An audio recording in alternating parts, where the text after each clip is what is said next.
Very sad day for democracy, and it's a very sad day for democracies being held to account by independent journalists able to carry out their work, protected by the armed forces around whom they work so bravely on our behalf to bring stories and accountability for the actions of states. But the reaction of the British government so far, I have to say, is profoundly unsatisfactory. They need to support the investigation and the potential bringing to justice of the Israeli authorities who are responsible for this death, which certainly on the face of the evidence I've seen would appear to be a clear case of murder. And murdering journalists in the course of their duties is a shocking stain on any state.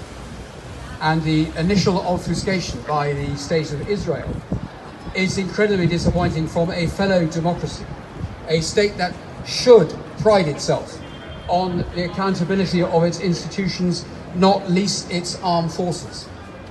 And the United Kingdom has a particular responsibility in our relations with Israel to hold Israel to the highest possible standards that we should expect of any state that claims to be a democracy. Now, I'm all too aware that so many of you will have first-hand experience that those standards are met in the breach, in the shocking breach of the Forced Geneva Convention, which is why this event was taking place in the first place, with Israel in continued illegal occupation of someone else's territory. That is an offence against the most fundamental laws of the international community that underpin how our international rules system works. And the grievous loss of Shireen to the world of journalists, and I'm proud to stand here today with colleagues in journalism holding governments and politicians and institutions to account. It is a very sad day, but as the Palestinian ambassador to London made clear, it is not a day we intend to go unaccounted for, and to find the legal restitution, the delivery of justice for Palestinians is now central to my work as a politician.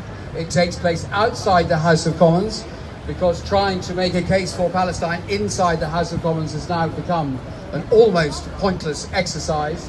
And I want to give Palestinians a real route to being able to get some kind of justice by exercising the moral and legal authority of the wider Palestinian position. And through that moral and legal authority, I believe there then can be the way for Israel then to face up to its responsibilities and the shame of its actions that it is doing in its name. And holding Israel to account is a critical part of the work of the international community.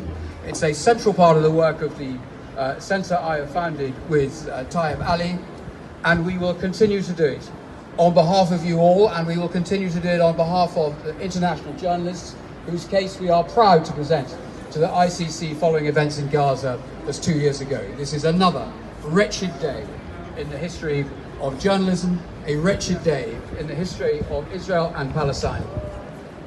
And the sooner we can bring a conclusion to these awful, awful, recurring tragedies that are scarring generations, the better. And that is what I will be dedicating some of the rest of my public life to. Thank you.